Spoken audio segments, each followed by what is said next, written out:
tous et bienvenue sur ma chaîne avec un invité totalement exceptionnel, c'est-à-dire mon collègue Victor Collard, collègue et ami. Bonjour Victor. Bonjour Henri. Et que je reçois, en fait c'est lui qui me reçoit plutôt chez lui pour un entretien autour de son, de son dernier livre, mais c'est aussi son premier, Pierre Bourdieu, Jeunesse d'un sociologue chez CNRS Éditions. Alors, avec Victor, ça fait 2 ans qu'on se connaît maintenant, puisqu'on est collègues en classe préparatoire dans un lycée dans le 13e arrondissement, et ça fait 2 ans qu'on échange sur Bourdieu, donc je suis content de pouvoir faire cet entretien avec lui autour de ce premier livre consacré à la genèse et à la jeunesse de Pierre Bourdieu. Alors d'abord, Victor, est-ce que tu pourrais nous dire quel a été brièvement ton parcours, parce que tu as fait ta thèse sur Bourdieu, et comment est-ce que ce livre prend la suite de ta thèse? Est-ce que c'est une version réécrite de ta thèse? Voilà, est-ce que tu peux nous en dire un petit peu plus? Oui, tout à fait. Donc, merci Henri de me recevoir, entre guillemets, même si c'est chez moi, sur ta chaîne, et d'avoir l'occasion de parler du bouquin.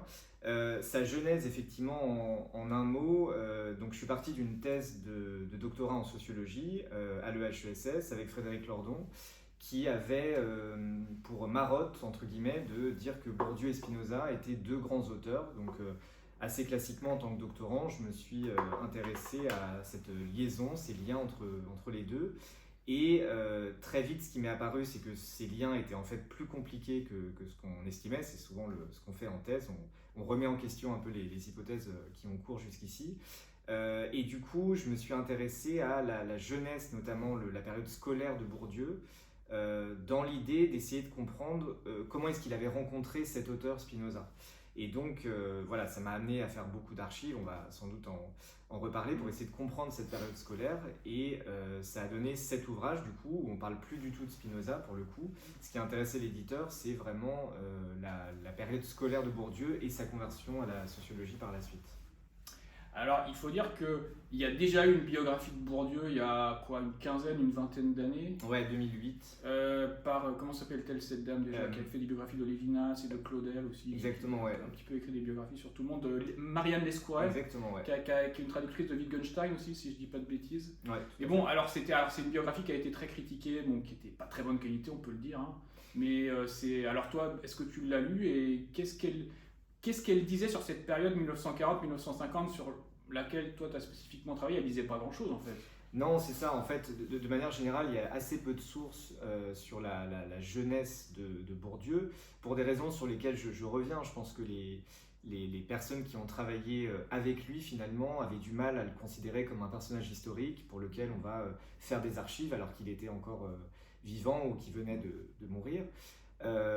Et donc, moi, j'arrive avec une biographie effectivement de Marianne Lescouret, qui est une traductrice de Wittgenstein. Bon, moi, c'est pas mon domaine, c'est plus le tien. Elle a sans doute fait des travaux intéressants. C'est vrai que si on la situe dans le champ, elle était un petit peu extérieure. Donc Ah oui, elle était totalement extérieure. Totalement extérieure. Enfin, quoique, avec Wittgenstein, il y a des liens avec Bourdieu. Il y a Jacques Mauresque ou des gens comme ça, mais bon... Effectivement, c'est peut-être le lien et la porte d'entrée.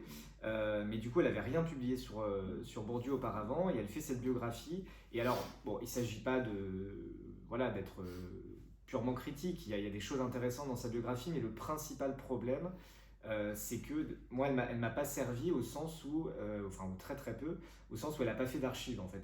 Elle se sert, si tu veux, des écrits de Bourdieu, et elle fait une espèce de compilation. Elle va faire d'autres lectures, mais elle fait aucun entretien, aucune archive. Donc ça fait une biographie où il y a des choses, parce que ça fait du bien de relire des éléments, des extraits mis bout à bout de ce que dit Bourdieu de sa propre expérience scolaire, mais ça suffit pas pour avoir cette objectivation, cette distance qu'on essaie de faire un peu en sociologie. Oui, tout à fait. Alors, il y a une autre source sur la jeunesse de Bourdieu, c'est la fameuse esquisse d'une auto-analyse qui a été publiée en 2003 de façon posthume. Je crois qu'elle avait été d'abord publiée en allemand avant d'être publiée en français. Et dans ce petit texte très célèbre, Bourdieu tente une espèce... Alors, ça commence par « Ceci n'est pas une autobiographie ». Donc, Bourdieu, on connaît son texte sur l'illusion biographique et tout. Donc, Bourdieu a un rapport très compliqué à la biographie et à l'autobiographie en général, dans un mélange d'attirance et de dénégation, je pense. Mais toujours est-il qu'il fait ce texte qui présente comme une auto-analyse, parce que ça fait plus scientifique et plus sérieux qu'une autobiographie, qui est peut-être plus littéraire. Et Donc dans ce livre, il tente finalement d'appliquer un petit peu ce que tu fais toi dans ton livre, d'appliquer les éléments de sa sociologie à son propre parcours. Donc il revient sur son parcours scolaire et tout et tout. De même que d'ailleurs dans certains passages des méditations pascaliennes. Mais si on en reste à esquisse d'une auto-analyse, en quoi est-ce que... quelles sont les limites justement de l'auto-analyse de Bourdieu et pourquoi est-ce que toi tu vas plus loin justement? Oui, alors je pense que oui, c'est une question intéressante. Tu as raison, dans Méditation pascalienne et dans des textes un petit peu antérieurs, on se rend compte qu'esquisse pour une auto-analyse. En plus, Bourdieu l'écrit en partie alors qu'il est malade. C'est vraiment. Oui, c'est un texte testamentaire en fait. Exactement, ouais, c'est ça. C'est presque un testament qu'il a fait relire juste à quelques intimes qui lui ont fait faire des retouches, notamment Didier Ribon qui en parle. Publié d'abord en allemand, donc on sentait aussi, voilà, il n'avait pas envie de balancer ça dans le champ français avec toute la réception critique qu'il pouvait en attendre.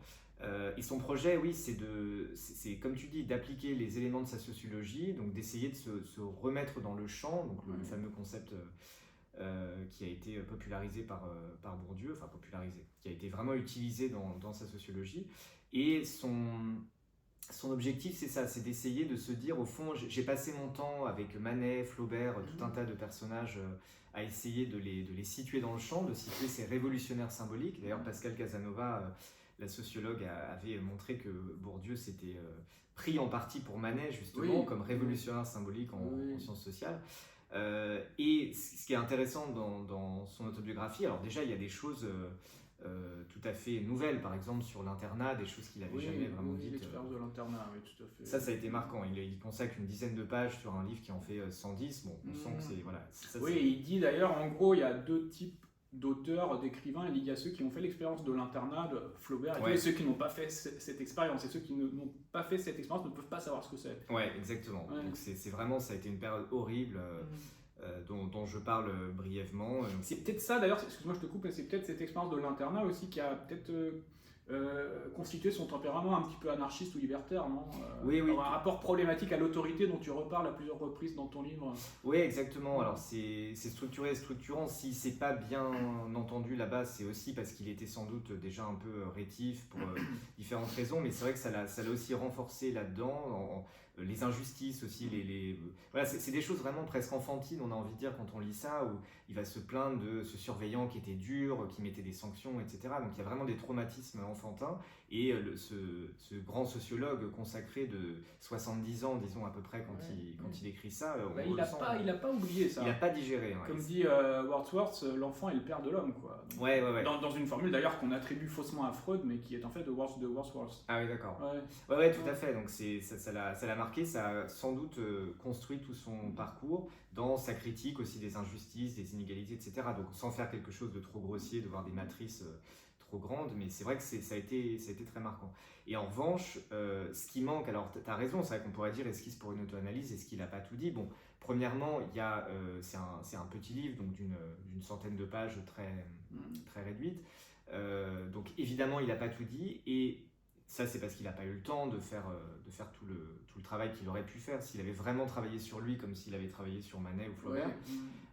Et je pense aussi, après, il y a ça, je m'en suis rendu compte en lisant pas mal de travaux autobiographiques de sociologues, que même quand c'est le devoir moral, entre guillemets, du sociologue de s'objectiver, d'être réflexif, tout ça, malgré tout, c'est trop compliqué. Je sais pas, je pense à Sartre, l'exemple qui me vient.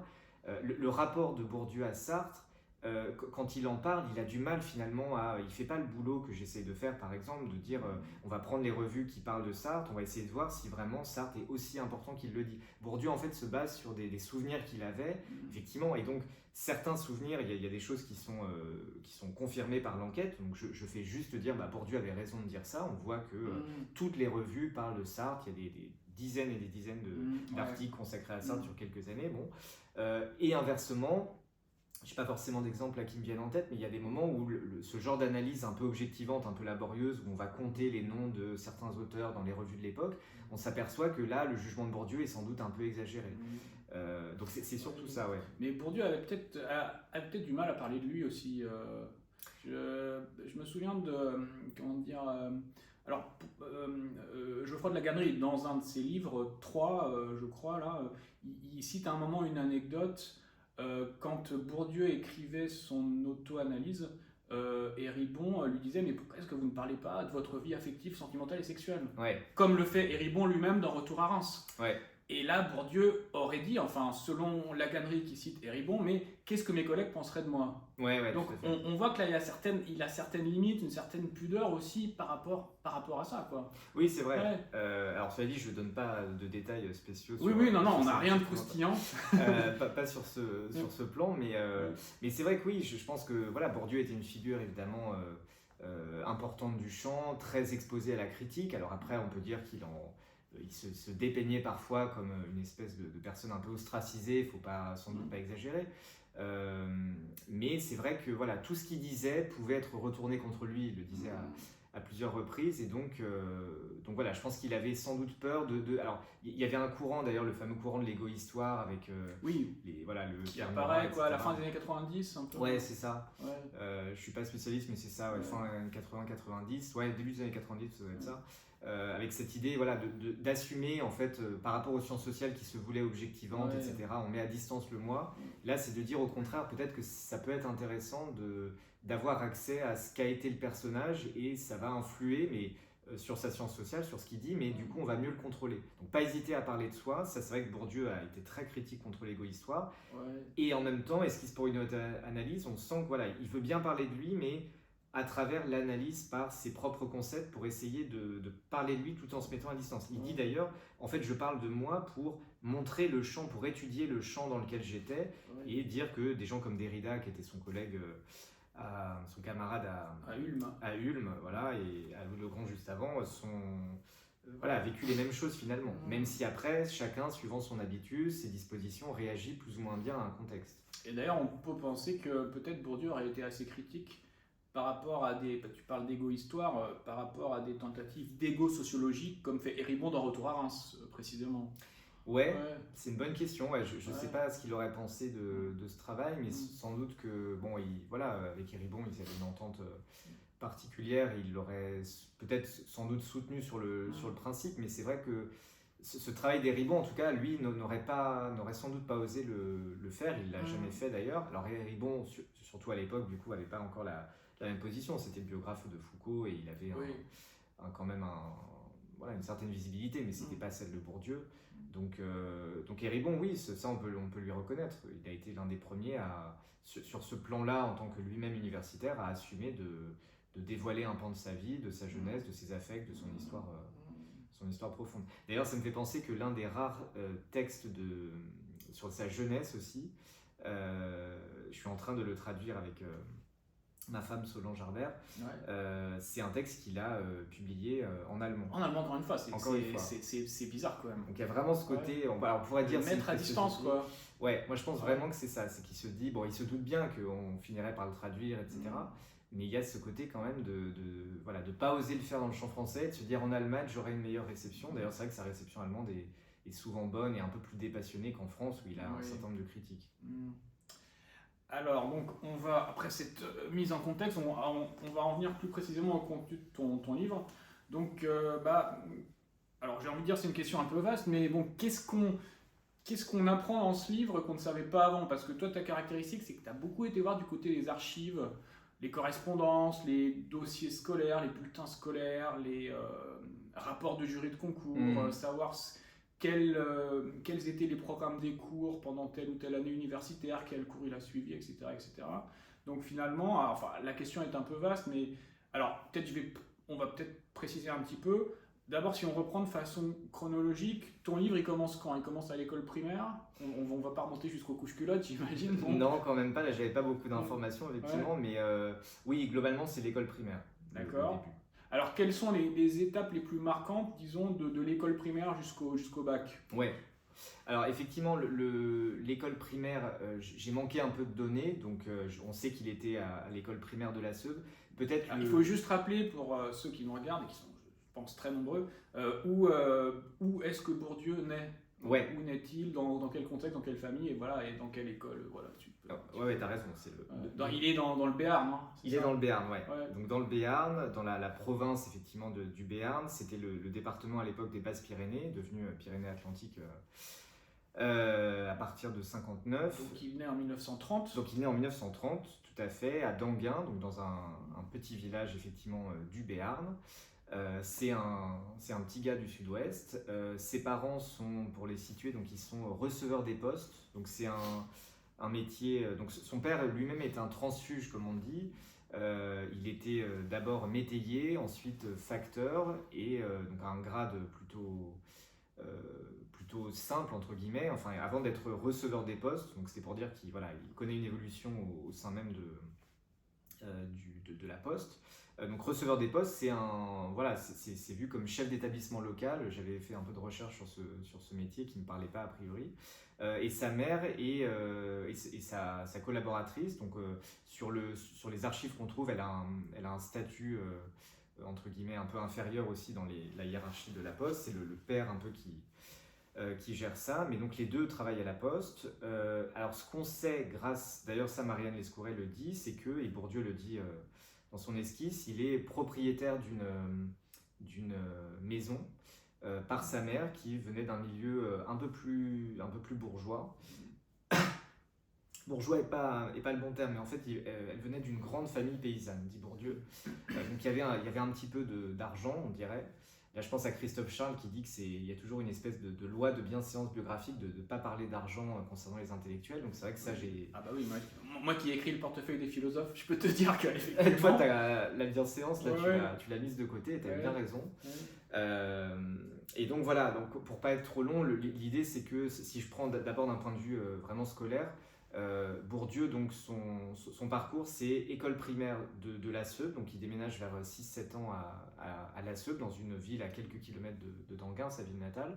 Là, il va, alors ce qui est très, très impressionnant, si on fait les grandes étapes très rapidement, il est premier de canton, comme on disait, au certificat d'études, donc certificat d'études primaires, qui était cette espèce de concours qui avait lieu aux alentours de 10 ans à peu près, et qui allait en gros déterminer si les élèves allaient au lycée, donc ce qui est l'équivalent du collège-lycée pour nous actuellement, ou alors s'ils allaient aller dans d'autres types d'établissements dont le profil social et les perspectives étaient a priori plus basses entre guillemets. Ouais, c'est une espèce de première gare de triage, quoi. Exactement, voilà. Donc là, il y a une première orientation qui se fait. Alors c'est très impressionnant, sans rentrer dans les détails, mais il a plus de 2 ans d'avance, donc il a 28 mois de dispense.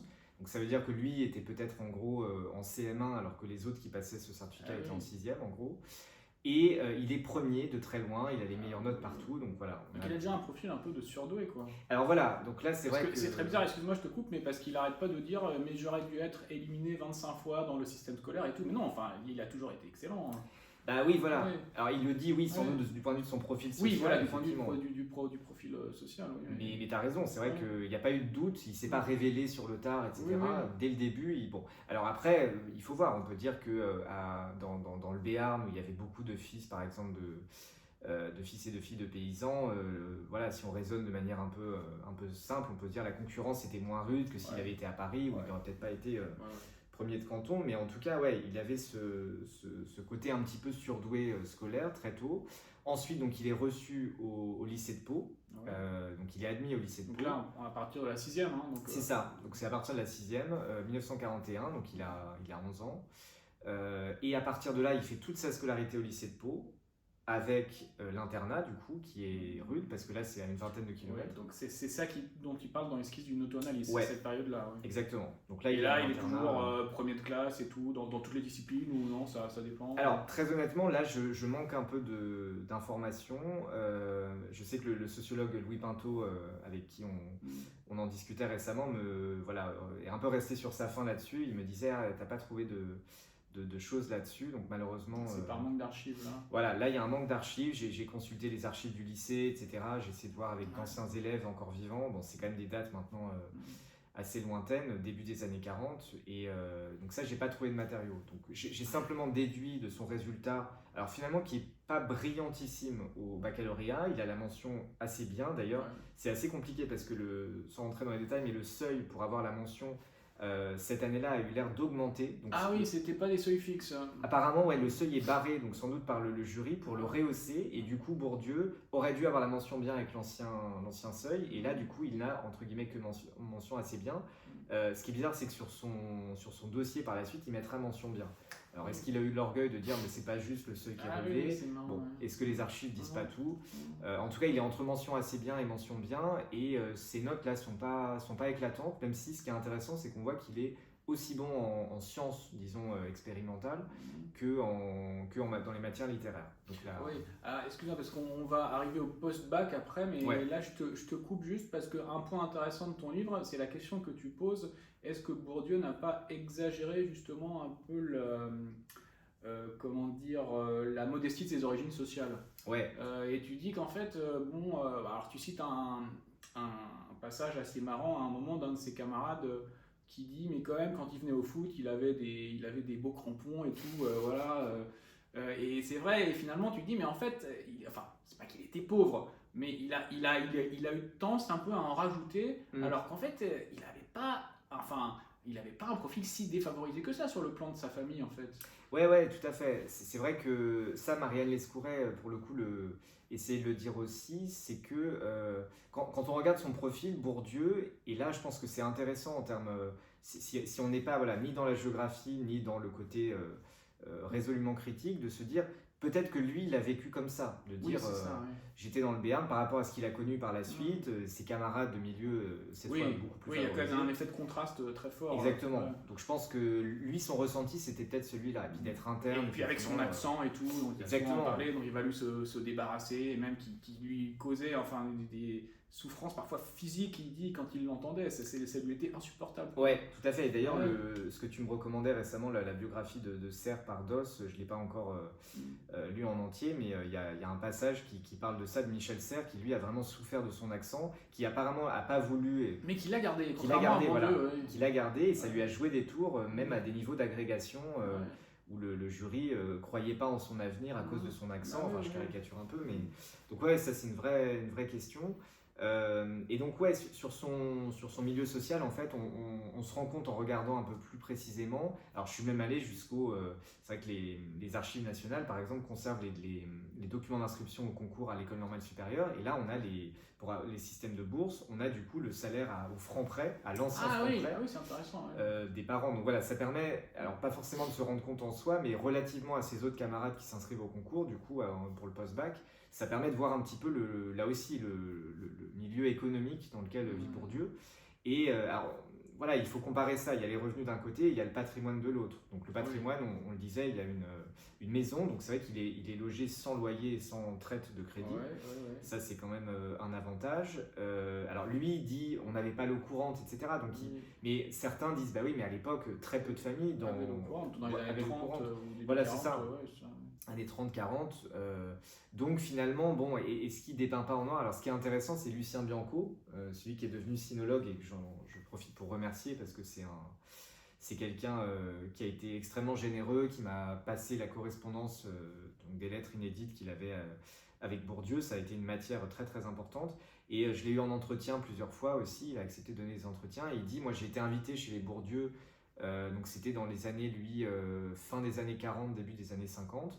Et il a passé un mois chez Bourdieu, tout ça, et il dit... clairement, il n'était pas pauvre. Il dit, alors, il était fils unique, c'était pas rien. Oui, c'est pas rien. Fils unique. Il dit c'était calme. D'ailleurs, c'est marrant son adjectif, c'était calme au sens où lui, il dit, nous, on était 5 frères et sœurs, ça bougeait tout le temps. Lui, sans doute, en termes des sociologues de l'éducation, on dirait... c'est une atmosphère propice à l'étude. Exactement, voilà. C'est pas, ça bouge pas tout le temps, il devait avoir sa chambre, etc. Ça, j'ai pas d'éléments précis, mais... On peut le supposer.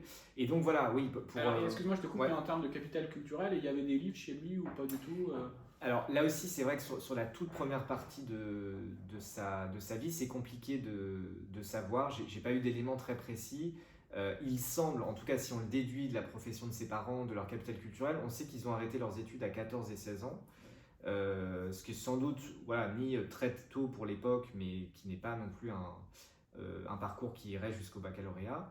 Ça, en sociologie de l'éducation, on dit souvent que ça nourrit une certaine frustration qu'on va reporter sur les enfants. Oui. Donc voilà, c'est plus par des choses indirectes qu'on peut se dire. Sur la bibliothèque, par exemple, rien n'indique qu'il avait une bibliothèque fournie chez lui. Ça paraît très peu probable. Néanmoins, on voit que son père, par exemple, aidait ses administrés, entre guillemets. Bon, il n'était pas maire, mais en tant que chef de la poste, il avait un statut, une position et une maîtrise de la langue qui lui permettait d'aider pour les impôts, même, etc. Ouais, d'accord. Être un peu écrivain public. Exactement. Chose, ouais. Voilà, il aidait vraiment et ça. Et Bourdieu a été très marqué par ça. Peut-être que Bourdieu, au fur et à mesure aussi qu'il grandissait, aidait. Ouais. Donc il y avait un rapport à l'écriture qui était sans doute plus grand que dans beaucoup d'autres familles où là vraiment il y avait un illettrisme peut-être. Et est-ce que les parents de Bourdieu, ils le poussaient justement, ou bon, est-ce qu'ils regardaient comme ça leur petit surdoué, ils le laissaient faire, tu vois ça, parce qu'il le dit pas, ça. En fait, il parle très peu même dans Esquisse d'une auto-analyse, il parle pas tellement de son rapport à ses parents. Non, c'est vrai qu'il dit pas grand-chose. Alors, il dit quand même. Il y a une phrase qu'il dit dans Esquisse pour une auto-analyse que je cite, du genre que en gros son indiscipline menaçait les espoirs de son père de favoriser son ascension par l'école. Il dit une phrase oui, comme quand ça. même, d'accord. Donc il y avait quand même une certaine conscience de ses parents de ça. Ouais, Quoi. ça permet de déduire effectivement qu'a priori ses parents avaient tendance à le pousser. Alors même il fait un parallèle étonnant, il fait un article plus tard quand il devient sociologue. En fait, il va faire une hypothèse audacieuse où il va lier le nombre d'enfants dans une fratrie et donc le fait d'être enfant unique à la volonté des parents de donner une éducation supérieure à leurs enfants. Donc comme s'il y avait vraiment en tant qu'homo economicus, ils se disaient on va faire qu'un enfant et on aura assez d'argent du coup pour... Mais c'est intéressant parce que ça, il y a des études justement qui ont montré que même plus une femme a un QI élevé, plus elle va avoir tendance à n'avoir qu'un seul enfant. Ah oui, ok. Ouais. Donc là, je pense que ça pourrait, enfin là c'est en termes de QI, mais on pourrait transposer en termes de classe sociale, de sociologie aussi, je pense. Oui, je pense, Ouais. notamment par le fait de dire c'est des femmes peut-être qui du coup ont fait des études plus longues et pour lesquelles les enfants se sont faits plus tard, etc. Ce qui peut expliquer un taux de fécondité plus faible. Ouais, c'est intéressant. Donc voilà, un milieu, tu as raison, un milieu moins défavorisé que ce qu'il dit. Ça ne veut pas dire, encore une fois, qu'il était au niveau de ceux qu'il a connus. Il sera boursier, par exemple, on le dira peut-être après, à Louis-le-Grand. Donc, mais comme 3/4 de sa classe ou presque. Donc c'était très répandu à l'époque.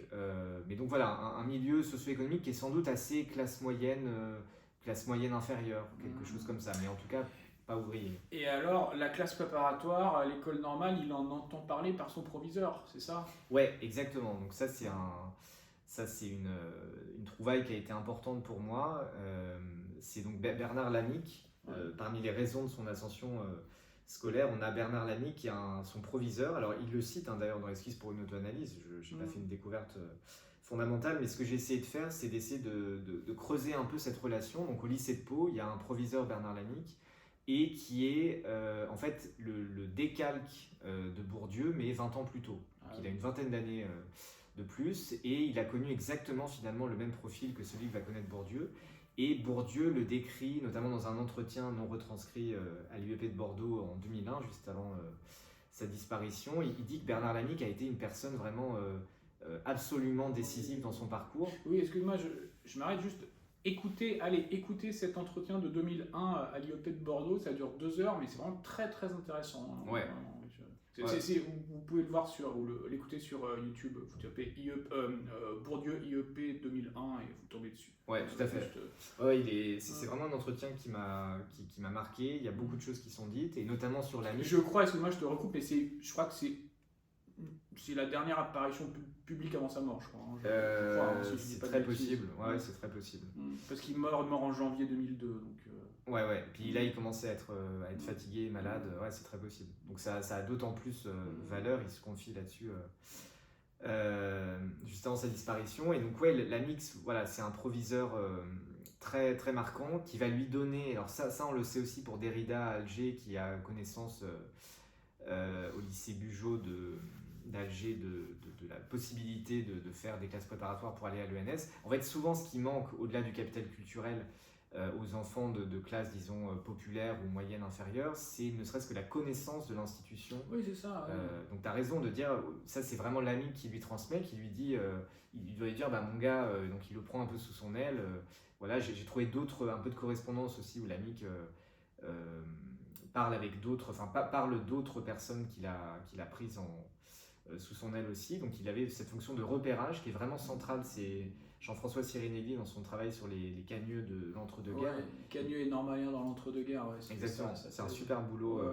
Très intéressant, et il montre bien les personnes ressources comme ça qui sont vraiment décisives dans les parcours. Ça peut être aussi l'inspecteur général. Ça, il y a une liste, une flopée de personnages qui sont repérés par un inspecteur qui débarque en cours, qui dit oh là là, mais cette version latine elle est superbe, toi tu devrais faire ci, etc. Et donc il les tire. C'est un peu des dénicheurs de talent, comme on dit maintenant. Exactement, ouais, c'est ça.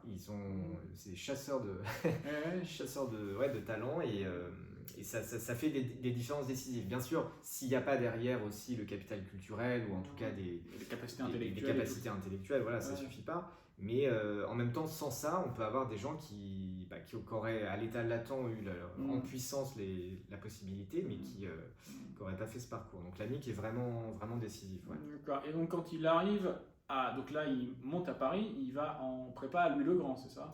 Voilà. Et alors là, il y a une espèce de choc culturel qui se passe. Alors, comment ça se passe en prépa? Il a du mal, ou ça va, ou ça dépend des matières Ouais, exactement. Alors c'est un peu curieux parce que du coup au baccalauréat on restait sur une impression non pas mitigée, les notes étaient plutôt bonnes, mais c'était pas comme Jean-Claude Passeron, son futur collaborateur en sociologie, qui lui a mention très bien. Voilà, quand on regarde les mentions sur les dossiers de normaliens de la même époque, on voit qu'il y a un peu plus de mentions très bien. Donc voilà, lui en termes de mentions, de résultats au bac, ça ne le classe pas parmi les plus brillants a priori. Et en même temps, en Hippocagne et en Cagne, il va très vite, alors pas dès le premier trimestre, mais très vite, il va être dans les meilleurs, notamment en philosophie. Et ça va. Alors, malheureusement, donc, j'ai eu les bulletins d'Hippocagne et de la deuxième Cagne, vu qu'il rate une première fois le pas de la première. Il n'a pas mais pas de la première Cagne. Donc, voilà, j'ai pas toute l'évolution. Mais ça rend ça d'autant plus impressionnant qu'on a une première Cagne où il y a des choses intéressantes, mais. Voilà, il est quatrième dans un certain nombre de matières, on sent quand même il s'intègre bien. Et alors la seconde Cagne, alors là, c'est là aussi où il va avoir le NS, c'est vraiment... Il s'est repris à 2 fois quand même. Il s'est repris à 2 fois, ce qui arrive en fait assez souvent, mais c'est vrai que oui, je me dis que c'est un échec. Il dit d'ailleurs, toutes mes épreuves orales ont été des souffrances, ont été compliquées, donc sans doute aussi peut-être par son côté rétif, est-ce que l'accent a joué, ça c'est des suppositions. Mais donc ouais, en Hippocagne, en Cagne, pardon, là il est vraiment très impressionnant. Je disais oui dans le bouquin, Étienne Borne, donc l'un de ses professeurs, qui était l'intellectuel du MRP. Oui, il en parle dans les Méditations pascaliennes d'ailleurs. Ouais, tout à fait. Dans la petite section qui s'appelle Critique de mes critiques, ou je sais plus. Ouais, c'est ça. Exactement. Et ouais, voilà, Étienne Borne, c'était son professeur. En fait, à la fois il était très bon, et en même temps, les professeurs qu'il avait étaient des gens qui ne pouvaient pas supporter. Oui, parce qu'Étienne Borne, il représentait une espèce de spiritualisme de gauche. C'est lui qui tenait la chronique dans Le Monde, hein, je crois, un peu de philo, si je dis pas de bêtises, ou des choses comme ça. Alors de gauche, non. Il était plutôt de droite. C'était l'intellectuel du MRP. Ah oui, du MRP, ouais, d'accord. Bon, il avait sans doute des positions de gauche peut-être sur d'autres choses, mais alors il était quand même assez conservateur, et d'ailleurs, ça c'est... Il est auteur d'un célèbre essai sur le mal. Ah oui. Ouais.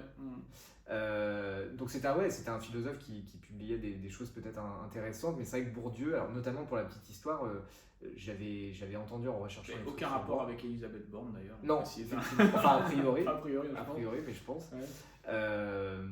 Mais d'ailleurs, ce serait peut-être l'intellectuel, donc il avait son rond de serviette en caricaturant au Vatican. Ah oui. Et apparemment, c'est lui qui aurait participé à la mise à l'index du deuxième sexe de Simone de Beauvoir. C'est rigolo ça. Donc il avait ce côté, le personnalisme aussi, je connais pas bien ce courant, mais Mounier, le personnalisme chrétien, Mounier.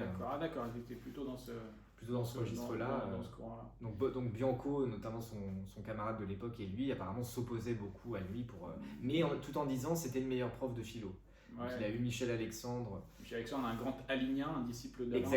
Exactement. En fait, les trois, Borne aussi, d'ailleurs, c'est là on voit la force d'Alain. Oui, c'est tous des alignens. Mais Alexandre, tu as raison, et celui qui était le plus proche, il a fait des ouvrages d'hommage à Alain, ce grand professeur de classe préparatoire. Et on avait aussi Maurice Savin, qui ensuite, pour la première Cagne, est devenu peintre par la suite, donc a une carrière assez étrange. Donc là, ces trois professeurs de philosophie, on sent qu'il a il les a critiqués. Alors Maurice Savin, non, parce qu'il a eu moins de carrière, mais Michel Alexandre et Étienne Borne, ça a été... donc là aussi très bon, il dit d'ailleurs, je jouais la rhétorique catho, je savais comment ça marchait, les ficelles pour avoir des bonnes notes, mais derrière j'en pensais pas moins. Ouais, oui, d'accord. Et donc quand il arrive à Normal Sup, est-ce que le choc culturel est encore plus grand qu'en classe prépa ou comment ça se passe? Je pense que le choc culturel a été plus grand en prépa parce que là il y a vraiment l'arrivée de la province entre guillemets. Ouais, c'est ça. Ouais. Donc là c'est dans la continuité. Puis en plus il est à Louis le Grand, donc vu qu'il y a la moitié de la classe qui intègre. Ouais, oui, exactement. Tu as tout à fait raison, c'est ça. Donc je pense que la grosse claque, d'ailleurs c'est Bianco qui dit aussi, eux lisaient Le Monde, ceux qui rencontrent Fernandez, etc., des gens comme ça. Ouais. Et nous, en fait, Bianco qui était de cette région dit moi je lisais le Dauphiné libéré. Bourdieu, bon, on ne sait pas ce qu'il lisait, mais en tout cas, ils n'avaient jamais eu Le Monde entre les mains. Donc, il a cette phrase un peu marquante. Qui est sans doute vrai. Donc ça voulait dire qu'il y avait des jeunes qui devaient arriver avec Le Monde à 18 ans, qui étaient déjà en costume et tout, bien peignés. Voilà, c'est ça. Les externes. Bien rasés, pas comme nous. Et les externes, alors que eux c'était les blouses grises justement, internes. C'est ça. Il y avait cette différence entre les internes et les externes. Hein. C'est très important, faut pas sous-estimer ça à l'époque. On a du mal à se rendre compte maintenant. Ouais, tout à fait, c'était important. Et d'ailleurs en termes de résultats, faudrait voir. Mais quand on voit Derrida, etc., tous ceux qui étaient internes s'en sont bien sortis. Sans doute qu'il y avait une camaraderie, ils en parlent particulière pour se soutenir. De camaraderie des dominés, bon. Ouais, tout à fait. Et sans doute que Bourdieu, je sais pas, j'ai pas vérifié sous cet angle, mais je lui connais pas d'amis externes d'ailleurs. Ah oui, c'est intéressant ça. Oui. Faudrait voir. Donc il y avait le fait de dormir là, enfin c'est sûr, ça donnait un. Et alors quand il arrive à Normal Sup, bon, alors on sait que, parce qu'on connaît la suite, que la prochaine étape c'est l'agrégation de philosophie, mais est-ce qu'il est décidé pour la philosophie dès le départ ou bon, parce qu'on avait rencontré notre ami Louis Pinto là dernièrement et qui nous avait dit que Bourdieu lui avait dit une fois mon destin probable c'était d'être capétien d'espagnol, parce qu'il faut savoir qu'il était très bon en espagnol quoi. Ouais, tout à fait, et ça c'est vrai que quand Louis a dit ça, je m'en suis voulu de ne pas l'avoir interrogé avant. C'est toujours après, une fois que le livre est sorti, qu'on se rend compte de tout ce qu'il aurait fallu mettre. Je prends des notes en me disant ça j'aurais dû, ça je le rajouterai pour une prochaine version. Donc tout à fait, il était très bon en espagnol. Et il a hésité ou pas vers la philo, ça s'est imposé de façon assez logique. Alors non, t'as raison, il a hésité parce que en fait sur son dossier d'inscription à l'école normale supérieure, on voit que il met donc en fait sur le dossier d'inscription, il faut mettre déjà l'agrégation qui est visée. Donc on met la charrue avant les bœufs, il faut déjà être pris à l'ENS et ensuite 3 ans après passer l'agrég. Mais du coup ils mettent déjà ça aussi pour savoir dans quelle section ils vont être inscrits du coup à l'entrée à l'ENS.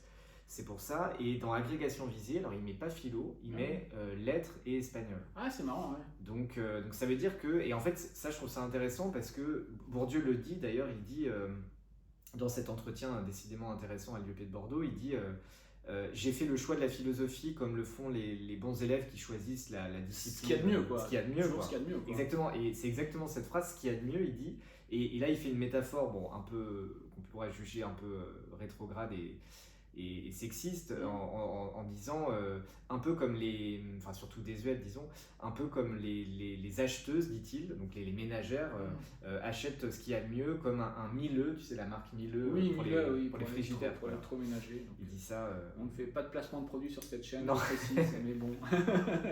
Mais voilà, c'est vrai que du coup il y a ça, le côté, cette discipline, en fait il l'a choisi simplement parce que c'était une bonne marque, quoi. Il y a un côté comme ça. Oui, c'est ça. Donc c'était pas au principe d'un plaisir particulier dans cette matière, d'un attachement à cette matière. Et ce qui est étonnant en plus, c'est que quand on regarde ses notes en prépa, il a eu le premier prix de philosophie lors de sa seconde CAN, donc juste avant d'intégrer l'ENS. Donc quand même, ces bonnes notes auraient pu... souvent on le sait, les élèves peut-être qui nous regardent, quand on est bon dans une matière, c'est d'ailleurs le danger en prépa ou autre, c'est de surbosser cette matière parce que c'est agréable de se sentir bien dans une matière plutôt que de se prendre des 2 en maths ou ailleurs. Et donc ça, je pense que c'est assez étonnant de se dire qu'il avait des bons résultats, mais est-ce que ça n'a pas changé par rapport à son complexe de se dire mais quand même non, je peux pas faire de la philo? Est-ce que c'est simplement que ça l'intéressait pas? Et finalement, ce que je trouve intéressant, c'est que on voit qu'à l'époque, en fait, l'administration de l'école normale supérieure essayait d'écrémer vraiment le plus possible, de rejeter le plus possible les étudiants qui faisaient philosophie vers d'autres filières.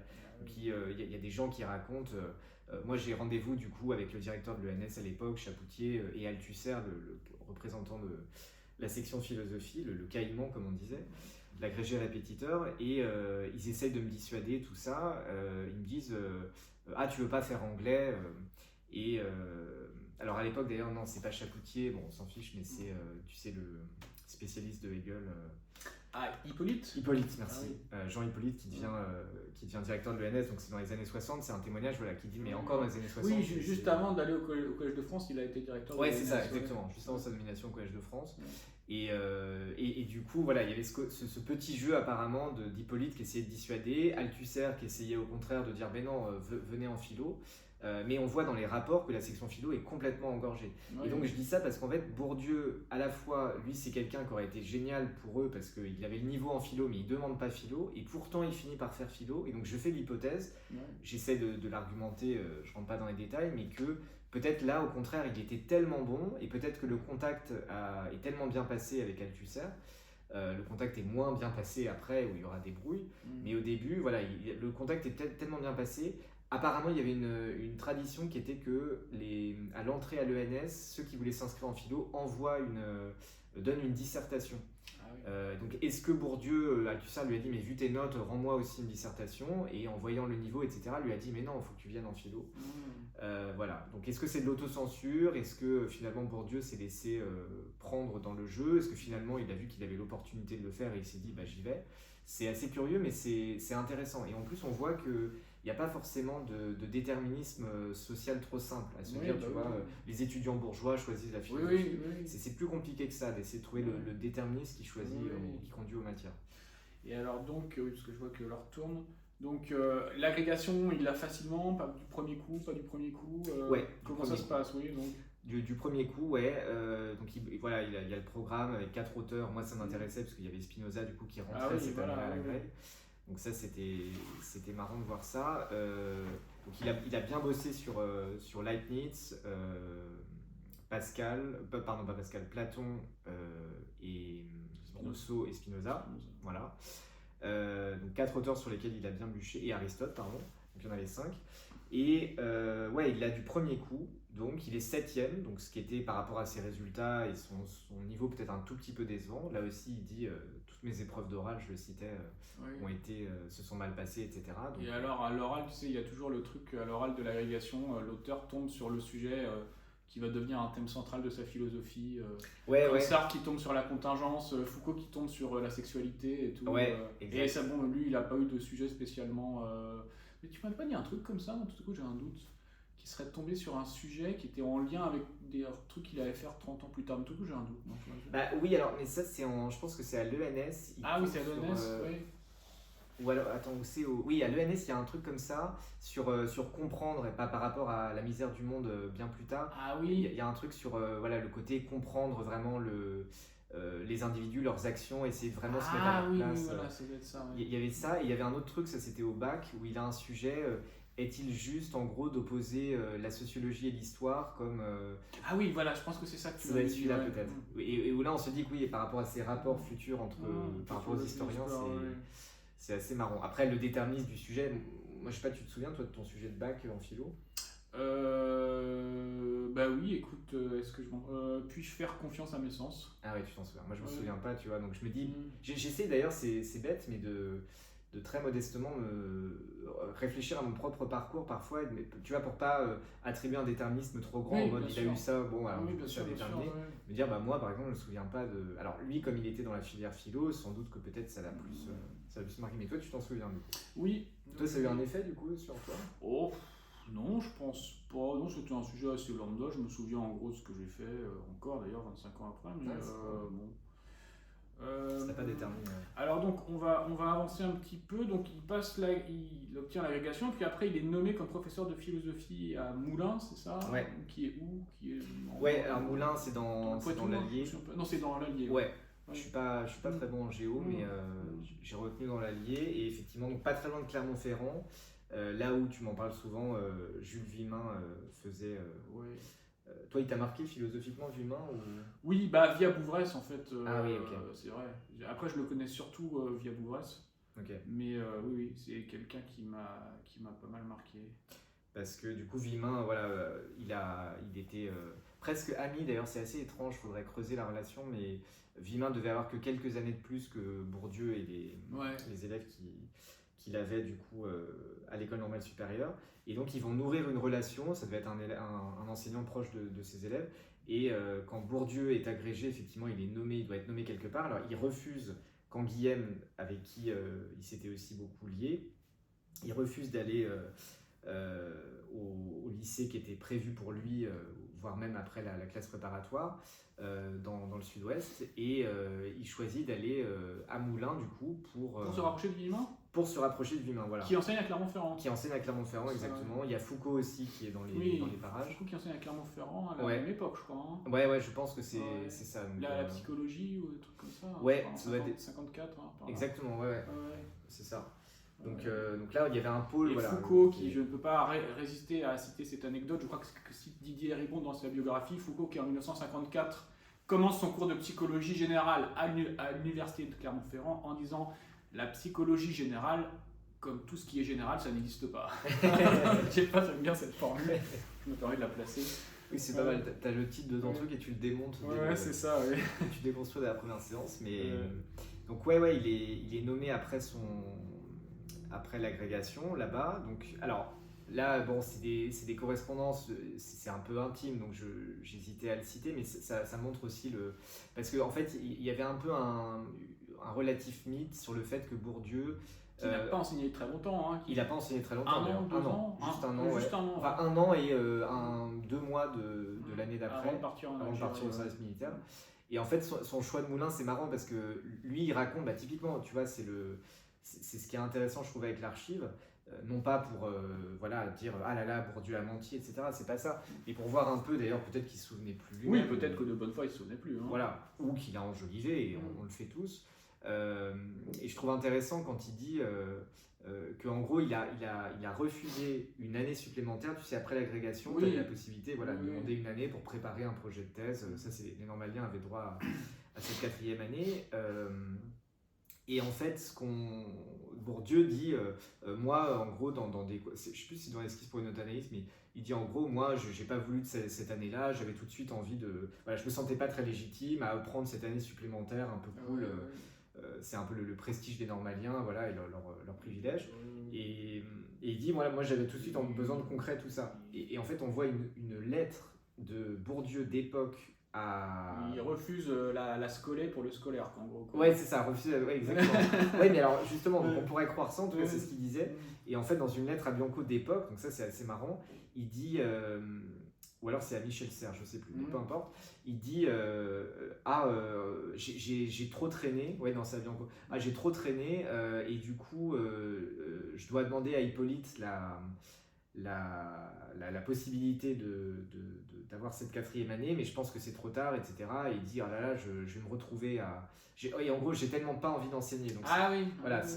Alors après, il y a toujours une part de posture. Il dit peut-être ça à son ami, et puis en fait, il pense autrement. Mais c'est l'un de ses meilleurs amis. On peut se dire qu'il est plus honnête peut-être que 50 ans après. Quand il revient là-dessus, donc il n'a pas l'air très content finalement, il a peur que ça l'éloigne de Paris, tout ça, mais il est nommé effectivement à Moulins. Alors justement, il y a des années, alors je pense qu'on va terminer un peu sur ça, parce il faut dire que ton livre, il continue après dans les années 50, sur la guerre d'Algérie, sur la conversion à la sociologie et tout, hein, il ne s'arrête pas après, enfin il s'arrête pas au moment où Bourdieu part en Algérie, mais dans cette période où il est prof de philo pendant 1 an, là, tu as quand même trouvé des choses vraiment marrantes, quoi, aussi. Où on voit qu'il a ce rapport problématique à l'autorité. Par exemple, tu racontes... d'abord, il venait en moto, tu vois, on imagine un peu Bourdieu comme Tom Cruise, quoi. Il venait en moto au lycée, le proviseur lui interdisait de garer sa bécane devant le lycée, il le faisait quand même. Il autorisait, comme Sartre d'ailleurs, je te l'ai dit, les élèves à fumer en classe. Mais il ressort à son proviseur un règlement de je sais plus qui date de je sais plus quand qu'il l'autorise. Bon, il n'emmenait pas ses élèves au bordel comme Sartre, c'est la différence. et il fait lire à ses élèves le manifeste de Marx et Engels, alors que Marx n'est pas encore au programme à l'époque. Donc, quand il le commande à la librairie de la petite ville, ça fait tout un foin aussi. Il fait ce discours de distribution des prix que tu as retrouvé, éloge de l'ennui, qui est une espèce d'éloge paradoxal, et tu fais des rapprochements avec ce qui sur la leçon sur la leçon au Collège de France 40 ans après. Donc est-ce que tu peux nous dire un petit peu ce que le Bourdieu, donc, qui a 24-25 ans à cette période, c'est ça. Il a déjà côté un peu libertaire quand même. Ouais. C'est intéressant. Là aussi, on parlait des dispositions rétives en début de vidéo. C'était pas du tout un prof de philo lambda, quoi. Non, c'était pas un prof de philo lambda, c'est ça. Je pense que ce qui est marquant, là aussi, il y a pas mal de témoignages d'élèves, donc d'anciens élèves de Bourdieu à cette époque. Alors en plus, il y avait un décalage assez faible en termes d'âge, puisque eux avaient 18 ans, lui en avait 24. C'était pas un professeur en chair de la soixantaine. J'ai rien contre les professeurs en chair de soixantaine, mais voilà, donc il avait un pas d'agisme, et donc je pense que ce qui est assez marquant, c'est que tous ces élèves, alors la plupart, parce que en gros tu as des élèves qui disent c'est le meilleur prof qu'on ait jamais eu, il était incroyable en cours, il y avait un investissement colossal. C'est le cercle des potes disparus. Voilà, exactement, c'est vraiment cette métaphore là. Il affichait des photos pour nous éduquer un peu à l'art, vu que certains disent bon, nous à Moulins il y avait à peine un musée machin, ou en tout cas on y foutait pas. Et Bourdieu, qui était provincial d'origine, il devait se sentir proche de ses élèves. Oui, exactement. Je pense qu'il y a une identification par rapport à l'AMIC aussi, de dire je vais jouer ce rôle là. Alors certains disent que voilà, à la fois il avait déjà ses auteurs, on sentait que Heidegger par exemple il en parlait beaucoup. Donc il faisait le programme, c'était un prof de philo, mais il allait s'investir dans le journal du lycée, et il avait des techniques. Alors moi ce qui m'a marqué, c'est, tu sais, à la fin des Héritiers, il y a cette histoire de pédagogie rationnelle. Oui, tout à fait. Voilà, donc c'est cette idée de Passeron et Bourdieu de dire... Toujours expliciter, de jamais considérer qu'il y a de l'implicite. Exactement, voilà. Trouver, donc c'est assez fort ce mot de pédagogie rationnelle, ça veut dire que la pédagogie généralement est irrationnelle, il y a plein de biais qui l'affectent.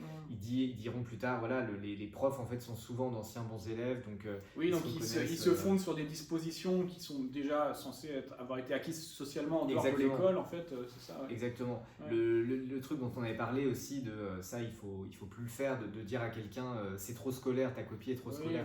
En fait, dire la copie est trop scolaire, ça veut dire qu'on valorise ce qui a été appris autrement qu'à l'école. Et donc c'est un principe d'inégalité évidemment absolument terrible. Donc voilà, ils essaient de fonder une pédagogie rationnelle, et j'ai l'impression que c'est basé en partie sur aussi ce qu'il a vécu lors de cette expérience d'enseignement qui sera la seule en lycée pendant un an. Donc il a mis en pratique ça, donc aider aussi les élèves, leur donner des petits exercices, dire à un moment toi le problème c'est le rapport à l'écrit, donc ça va me prendre un peu de temps en tant que correcteur, mais je vais te faire lire je vais te faire écrire une page par jour, voilà, pour te délier ton écriture, etc., ta rédaction. Oui, mais d'ailleurs, excuse-moi, je te coupe, mais il disait qu'il donnait comme conseil à ses thésards qui ne savaient pas écrire, je sais pas quoi, de recopier une page de Kant, tu vois, ou oui, c'est ça à un moment. Ouais, je me demande si c'est... Ah ouais, alors ça, je sais pas, mais je crois que c'était peut-être à Moulins aussi, de dire...